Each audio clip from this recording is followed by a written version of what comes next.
सातारा शहराच्या सर्वांगीण विकासाचे ध्येय खासदार उदयनराजे भोसले व मंत्री शिवेंद्रसिंहराजे भोसले यांची संयुक्त पत्रकार परिषद। सातारा नगरपालिका निवडणुकीच्या पार्श्वभूमीवर भारतीय जनता पक्षाची ताकद दाखवणारी संयुक्त पत्रकार परिषद गुरुवारी सायंकाळी 5 वाजता झाली। खासदार श्रीमंत छत्रपती उदयनराजे भोसले आणि मंत्री शिवेंद्रसिंहराजे भोसले यांच्या उपस्थितीमध्ये झालेल्या या पत्रकार परिषदेत भाजप सातारा शहराचा सर्वांगीण विकास करण्यास कटिबद्ध असल्याचा ठाम संदेश देण्यात आला। शहराच्या मूलभूत सुविधा, वाहतूक व्यवस्थापन, स्वच्छता, पाणीपुरवठा यासारख्या प्रश्नांवर ठोस उपाययोजना राबवून सातारा शहराला नवे स्वरूप देण्याचा संकल्प आम्ही केला असून यासाठी सातारकर जनतेने भाजपच्या सर्व उमेदवारांवर विश्वास ठेवावा असे आवाहन मंत्री शिवेंद्रसिंहराजे भोसले यांनी केले। सातारकरांचा विश्वास सार्थ ठरवून शहराचा कायापालट करू असा शब्दही त्यांनी यावेळी दिला।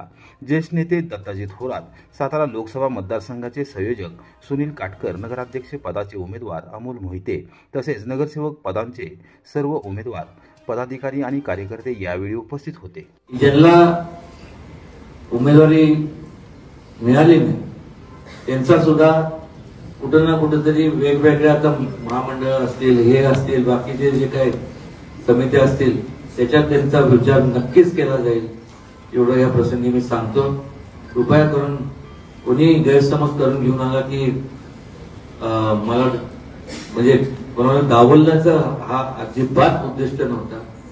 फक्त जनतेचं ज्यांनी कामं केले, मार्गी लावले, हाच एकमेव निकष लावला गेला। फार बोलण्यापेक्षा मी एवढंच सांगेन की जोपर्यंत आम्ही पदावर, मी खासदार म्हणून किंवा शिवेंद्रराजे येता मंत्री म्हणून जरी असलो तर आमच्या माध्यमातून जास्तीत जास्त जनतेचे कामं मार्गी लावले जातील। जास्तीत जास्त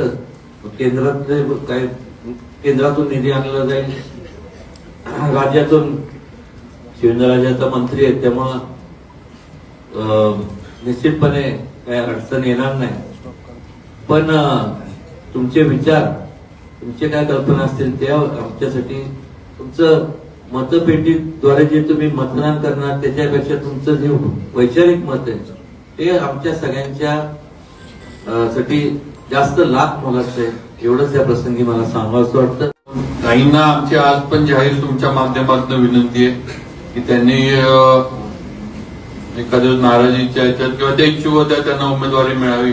मागं पण आपल्याला माहिती आहे त्यांनी भाजपमधनं अध्यक्षपदाची निवडणूक लढवली होती, ठीक आहे, त्यावर यश आलं नाही। त्यांची अपेक्षा होती की इच्छा होती मिळावी पण ते निर्णय तसा झाला नाही, त्यांना नाराजी त्यामुळे त्यांनी घेतलं। पण हा सुद्धा आपल्या माध्यमातून माझी त्यांना जाहीर विनंती आहे किंवा त्यांनी त्या पक्षामध्ये एवढ्या वर्षा म्हणजे राज्याच्या याच्यावर काम करणाऱ्या एक पदाधिकारी आहेत आणि ज्या पक्षामध्ये गेल्यात म्हणजे ज्या महाआघाडीमध्ये गेल्यात तिथे त्यांना 100% न्याय मिळणार नाहीये। ही आता निवडणुकीपुरतं त्या आघाडीला उमेदवार कोणच नव्हतं आणि ताई त्या याच्यामध्ये होत्या। शेवटी आज त्यांना पण उमेदवार आघाडीला कोण घ्यायला लागला? आमच्यातलाच घ्यायला लागला, भाजपचाच उमेदवार घ्यायला लागला। हे महत्वाचं आहे ना।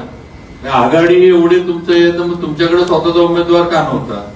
तुम्हाला शेवटी भाजपचाच उमेदवार तुमच्याकडे घेऊन अधिकृत म्हणायला लागलं। म्हणजे थोडक्यात भाजपच्या त्याच्यामध्ये तयार झालेला उमेदवार आज आघाडीला घ्यायला लागतो। यातच कळते की ती आघाडी जी आहे, जी काय आहे साताऱ्यामध्ये ती तिथंच फेल झालेली आहे।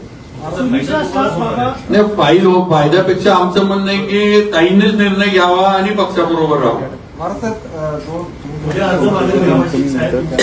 विनंती मी जाहीर तुमच्या माध्यमातून विनंतीच केल्या ना। म्हणजे आता आम्ही सगळे इथे आम्ही स्टेजवर जाहीर जातो, तुम्ही प्रेस लाईव्ह चालू आहे ते जाहीर आहे किंवा ताईंनी त्या एवढ्या राज्यावर काम करतात भारतीय जनता पार्टीमध्ये आणि नक्की आमच्या किंवा त्यांनी पक्षाबरोबर राहावं। आमच्या सिनियर पदाधिकारी आहेत त्यामुळे त्यांनी राहावं ही आमची मनापासूनची इच्छा आहे।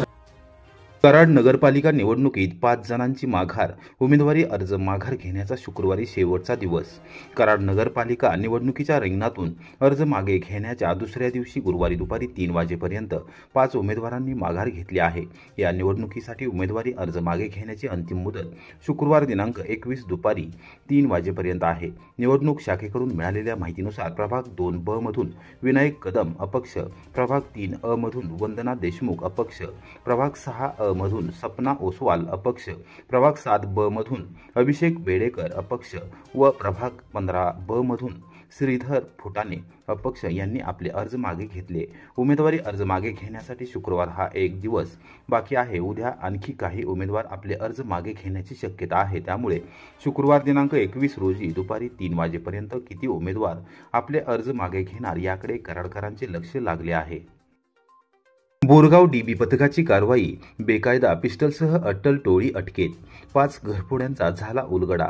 बोरगाव परिसरात गेल्या काही दिवसांपासून सुरू असलेल्या घरफोड्यांच्या मालिकेला अखेर पूर्णविराम मिळाला आहे. बोरगाव पोलीस ठाण्याच्या डीबी पथकाने धडाकेबाज कारवाई करत बेकायदा पिस्टल बाळगून घरफोड्या करणाऱ्या 4 सदस्यीय अट्टल टोळीचा पर्दाफाश केला असून तब्बल 8,46,100 रुपयांचा मुद्देमाल हस्तगत करण्यात यश मिळवले आहे. पोलीस अधीक्षक कार्यालयाकडून गुरुवारी सायंकाळी 7 वाजता प्रसिद्धीस देण्यात आलेल्या पत्रकात या कारवाईबाबत माहिती देण्यात आली आहे. प्रभारी अधिकारी तथा सहाय्यक पोलीस निरीक्षक DS वाळवेकर यांच्या सूचनेनुसार डीबी पथकाने तांत्रिक माहितीच्या आधारे शोध सुरू केला. त्यानंतर 18 नोव्हेंबर रोजी आष्टे परिसरात महादेव मंदिराजवळ सापळा रचून 3 संशयित इसमांना ताब्यात घेण्यात आले. त्यांची चौकशी केली असता त्यांची नावे नवनाथ गोळे राहणार कवठेकर वाडी, ऋषिकेश सूळ राहणार माजलगाव सध्या चाकण व सुदर्शन मोहिते राहणार आष्टे अशी असल्याचे निष्पन्न झाले. अंगझडती दरम्यान नवनाथ गोळे याच्याकडून देशी बनावटीचे पिस्टल, 2 जिवंत काडतुसे तर तिघांकडून एकूण 5,06,100 रुपये किमतीचा मुद्देमाल, मोबाईल फोन, 2 मोटरसायकली, बोल्ट कटर, कटावणी व रोख रक्कम जप्त करण्यात आली आहे. न्यायालयाने आरोपींना 21 नोव्हेंबरपर्यंत पोलीस कोठडी दिल्यानंतर सखोल चौकशी करताना चौघांनी बोरगाव पोलीस ठाणे हद्दीत 5 घरफोड्या केल्याची कबुली दिली. या गुन्ह्यात त्यांनी सोन्याचे दागिने, रोख रक्कम, चांदीचे दागिने लुटल्याचे समोर आले आहे. एकूण 8,46,100 रुपये किमतीचा माल जप्त करून गुन्ह्याचा उलगडा करण्यात आला आहे. कोरेगाव तालुक्यात बिबट्यांचा वाढता वावर. विद्यार्थ्यांच्या सुरक्षितेसाठी शाळा वेळेत बदल करण्याची मागणी. कोरेगाव तालुक्यात बिबट्याच्या वाढत्या वावरामुळे निर्माण झालेल्या भीतीच्या वातावरणाच्या पार्श्वभूमीवर शालेय विद्यार्थ्यांच्या सुरक्षितेसाठी शाळांच्या वेळेत तातडीने बदल करण्यात यावा अशी मागणी माहिती अधिकार कार्यकर्ते व सामाजिक कार्यकर्ते दत्तात्रय श्रीपती सुतार यांनी केली.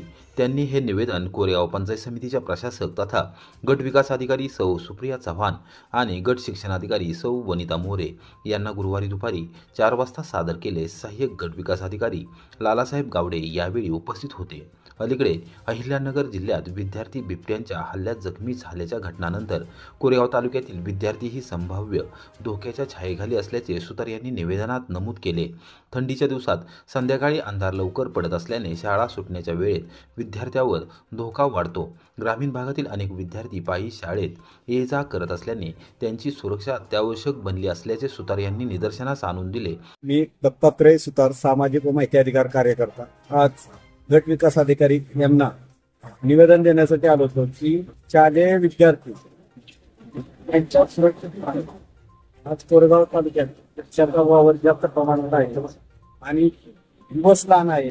त्या काळी रात्र अंधार पडतो आणि शाळा सुटण्याचा टाइम आणि अंधार पडण्याचा टाइम येत होतो. 1-2 किलोमीटर अंतरावर विद्यार्थ्यांना चालत यावे लागते.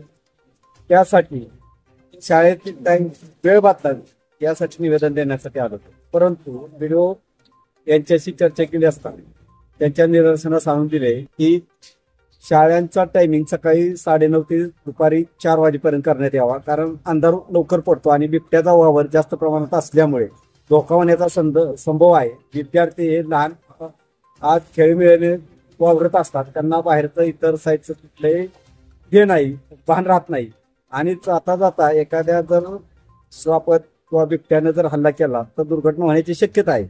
त्यामुळं शाळेचं टायमिंग सकाळी 9:30 ते 4 वाजेपर्यंत करण्यात यावं आणि ते तात्काळ करण्यात यावं. त्याच्या निदर्शनात सर्व चर्चा करून आणून दिलेलं आहे.